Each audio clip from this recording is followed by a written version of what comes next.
अरे कालूराम, क्या बात है, फिर से तुम आ गए? पिछला कर्जा अभी तक नहीं चुकाया तुमने? अरे चुका दूंगा साहब जी, इस बार फसल नष्ट हो गई, कुछ पैसे दे दीजिए। मैं कुछ फसल लगा के कुछ अगर इनकम हो जाए तो आपका कर्ज सारा चुका दूंगा। तुम्हें पता है ना, तुम्हारे खेत की कागजात मेरे पास गिरवी रखे हैं। इस बार अगर ये पैसे नहीं चुका पाए तो सारे खेत मेरे हो जाएंगे, तो थोड़ा सा संभल के। हाँ साहब, पता है। तो ठीक है, ये लो पैसे और जल्दी चुका देना। ये है रामलाल, जो कि कर्ज का व्यापारी है। किसानों और गरीबों को कर्ज देकर उसके खेत हथिया लेता था। ऐसे ही करते करते रामलाल काफी अमीर हो चुका था। काफी उम्र भी हो गई थी, लेकिन सिर्फ एक चीज की कमी थी, उसकी शादी अभी तक नहीं हुई थी। रामलाल की माँ और रामलाल दोनों लड़की देखने के लिए गांव आए हुए थे सीमा के घर। सीमा चाय लेकर उनके पास आती है। ये लीजिए, आप लोगों के लिए चाय बना के लेके आई हूँ। रामलाल सीमा को देखता है और उसे पसंद कर लेता है और रामलाल और सीमा की शादी तय हो जाती है। आप लोगों की शादी संपन्न हुई। रामलाल और सीमा की शादी हो जाती है। एक साल बाद एक रोज सीमा किचन में कुछ काम कर रही थी, तभी उसकी सास वहाँ पहुँचती है। अरे बहू, बहू क्या कर रही हो? हाँ माँ जी, कहिए, ऐसे कुछ काम कर रही थी। अरे बहू, तुझसे कुछ जरूरी बात करनी है। हाँ माँ जी, कहिए, क्या बात है? अरे बहू, शादी के तो इतने दिन हो गए, कब हमें खुशखबरी दे रही हो? हमें भी तो मन करता है कि हम अपने पोता पोती को अपने गोद में खिलाएं। हाँ माँ जी, वो तो मेरा भी मन करता है, लेकिन क्या करूँ, मेरे हाथ में तो कुछ नहीं है, वो तो सारे ऊपर वाले के हाथ पे है ना माँ जी। अरे बहू, ये ऊपर वाले वगैरह कुछ नहीं होता है, मुझे नहीं पता। मुझे तो इस साल कोई पोता पोती चाहिए ही, जैसे भी हो करके। लेकिन माँ जी, वो मैं कैसे? वो मुझे मत सिखा, तू अपना देख ले। एक रोज रामलाल और उसकी माँ बात कर रही होती है। अरे बेटा, अब इतने दिन हो गए शादी को, अभी तक एक भी बच्चा नहीं है और तेरी उम्र भी बढ़ते जा रही है, कुछ कर बेटा। अरे माँ, मैं क्या करूँ, मेरे हाथ में थोड़े ना है ये सब। अरे बेटा, मुझे लगता है बहू में कोई खोट है, जिसके कारण हमें बच्चा नसीब नहीं हो रहा है। मैं तो कहता हूँ कि तू दूसरी शादी कर ले, इस बहू को रहने दे। ऐसे भी हमारे पास बहुत पैसा है, 2 बीवियां तो तू रख ही सकता है। लेकिन माँ, ये कैसे हो सकता है? अरे होने को तो सब कुछ हो सकता है, बस तू तैयार हो जा, बाकी मैं संभाल लूंगी। मुझे तो बस नाती पोता चाहिए अपने गोद में खिलाने के लिए, बदले में मैं कुछ भी कर सकती हूँ। रामलाल और उसकी माँ बातें कर रही थी और इधर पर्दे के पीछे से सीमा सारी बातें सुन लेती है। उसे काफी बुरा लगता है। सीमा दूसरे कमरे आ जाती है रोते रोते। अरे ये क्या हो रहा है, वो बच्चा नहीं हो रहा है तो ये दूसरी शादी करेंगे, ये मैं अपने सौतन के साथ रहूंगी, लेकिन ये कैसे?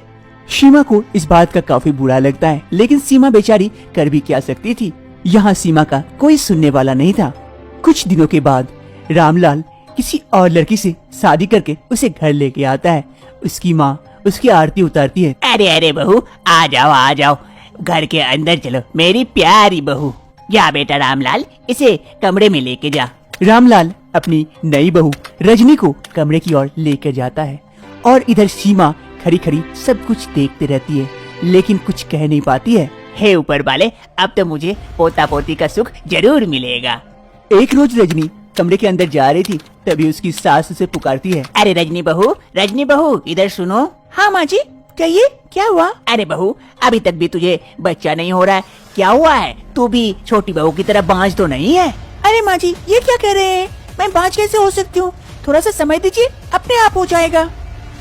अरे बहू, मुझे ये सब नहीं पता, मुझे इस साल मेरे गोद में पोता पोती चाहिए। अब तू जैसे भी करे, मुझे कुछ नहीं पता, कैसे भी हो करके मुझे तो बच्चा चाहिए। लेकिन माँ जी, ये मेरे हाथ में थोड़ी ना है। रजनी की सास और कुछ नहीं सुनती है और वहाँ से चली जाती है। अरे लगता है ये पागल हो गई है बुढ़िया, जो कुछ भी करती है। एक साल बाद फिर से रामलाल की माँ रामलाल की शादी एक नई लड़की लाली से करवा देते हैं। पोता पोती की लालच में रामलाल की ये तीसरी शादी करवा चुके थे। लाली को भी रामलाल की माँ आरती करके घर के अंदर लेके आती है और उधर दूर खड़ी रजनी और सीमा ये सब देख रही थी। एक रोज तीनों बहुएं किचन में थी, तभी उसकी सास वहाँ पहुँचती है। अरे बहुएं, तुम लोग तीनों बांझ की बांझ हो क्या? मेरी ही किस्मत खराब थी कि तुम लोग मेरी किस्मत में पड़ी हो क्या? मुझे एक पोता पोती नहीं दे सकती, कैसी बहू हो तुम लोग? अरे माँ जी, ये भी तो हो सकता है कि आपका बेटा बाप नहीं बन सकता है। हम लोग ठीक हो, आप अपने बेटों को डॉक्टर क्यों नहीं दिखाते? अरे रजनी बहू, मुंह संभाल के बात किया कर। मेरे बेटे पे अगर कुछ लांछन लगाई तो बुरा हो जाएगा। मेरा बेटा एकदम ठीक और फिट है। दोस्त तो तुम लोग में है, तभी तो मुझे एक बच्चा नहीं दे सकती हो। और आई बड़ी बड़ी जबान से बात करने वाली। उनकी सास वहाँ से चली जाती है। तभी इधर रजनी कहती है, अरे मुझे लगता है हम तीनों में से किसी का कोई खोट नहीं है, हम लोग कोई बांझ नहीं है। हमें तो उनका चेकअप करवाना चाहिए, जैसे भी करके तब पता चलेगा कि बच्चा आखिर क्यों नहीं हो रहा है, दोस्त किसमें है। हाँ, लेकिन कैसे, वो कैसे किया जाए? अरे चिंता ना करो, मेरे पास एक प्लान है, इस प्लान में काम करते हैं। तीनों बहुएं मिलकर एक प्लान करती है। तीनों बहुएं रामलाल को लेकर हॉस्पिटल पहुंच जाती है चेकअप के लिए। अरे रजनी दी, अब क्या करे, उनका चेकअप कैसे करवाए? अरे चिंता मत करो सीमा, मैंने डॉक्टर साहब को सारी चीजें बता दी हैं। वो आके खुद चेक कर लेंगे और उसको पता भी नहीं चलेगा। अरे वाह वाह, आप तो बहुत चालू हैं। बस सीमा, अब देखते जाओ आगे आगे होता है क्या। तीनों बहुओं का चेकअप के बाद डॉक्टर साहब आते हैं और रामलाल से कहते हैं, अरे भाई साहब, आप यहाँ बैठ जाइए। लेकिन क्यों डॉक्टर साहब, मैं क्यों बैठूं? चेकअप तो उनका होना था ना। अरे भाई साहब, अभी बाई श्री गेट 1 का ऑफर चल रहा है, उनके साथ आपका भी चेकअप हो जाएगा।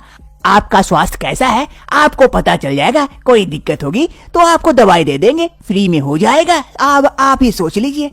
चलो डॉक्टर साहब, फ्री में जब चेकअप हो ही जा रहा है तो कर ही दो। फिर डॉक्टर साहब रामलाल का चेकअप करते हैं अच्छे से और सैंपल लेके चले जाते हैं। अरे तुम लोग यहाँ रुको, मैं डॉक्टर साहब से बात करके आती हूँ। फिर रजनी जाती है डॉक्टर साहब से बात करने के लिए।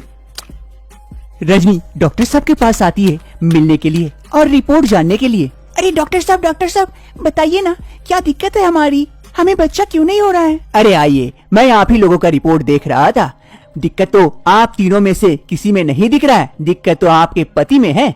ये क्या कह रहे हैं, तो कैसे ठीक हो सकता है ये? अरे जरूर ठीक हो सकता है। ये लीजिए, ये दवाई आप हर रोज उसे एक गोली करके दीजिए, देखिएगा महीना भर में ही रिजल्ट आ जाएगा। ओह थैंक यू डॉक्टर साहब। रजनी उस दवाई को लेकर वापस चली जाती है। 1 साल बाद तीनों बहुओं को बच्चा हो जाता है। इससे उसकी सास काफी खुश हो जाती है। अरे बहू, तुम लोगों से मैं बहुत खुश हूँ। बस मुझे माफ कर देना, मुझे ये लग रहा था कि तुम ही लोग बाज हो, लेकिन ये सोचना भूल गई कि दोस्त तो मेरे बेटे में भी हो सकता है। धन्यवाद बहुओं, तुम लोगों के चलते आज मैं 3 पोता पोतियों को अपने गोद में खिला सकती हूँ। अब तीनों बहू एक साथ खुश रहती है तीनों बच्चों के साथ, और उसकी सास और भी ज्यादा। सभी कोई अब खुशी खुशी रहने लगते हैं।